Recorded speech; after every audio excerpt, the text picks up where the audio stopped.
could see temperatures well into the mid-30s for next week. So if you like that, cross your fingers.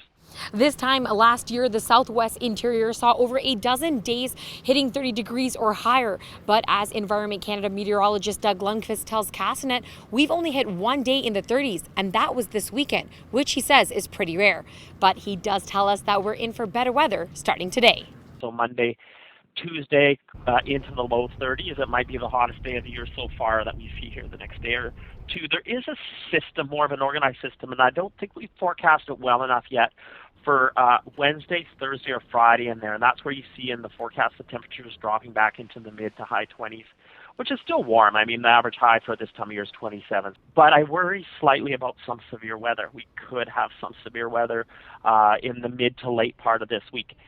That being said, by the weekend, the ridge starts to rebuild, and it could rebuild even stronger than we've seen. Thanks to the abnormal amount of rain this spring, the forests are still pretty damp, which he says shouldn't be a concern with the extreme warmer weather coming up next week.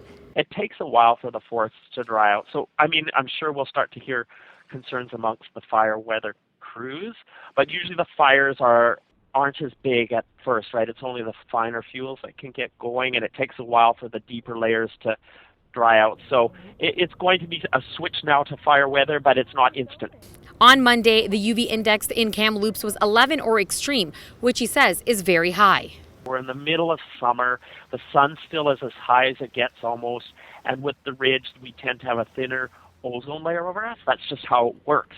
And UV is going to be extremely high. And then no smoke to even filter it out, right? The air is so clear that people should plan for that. Like if you don't like sunscreen, which if you do, put sunscreen on, but otherwise cover yourself up with a hat or clothing and try and avoid the sun in the hottest part of the day, and stay hydrated, of course. He also notes that UV rays reflect off of water, so be sure to protect yourself throughout the days when around lakes around the region. Sarita Patel, Castanet News, Kelowna.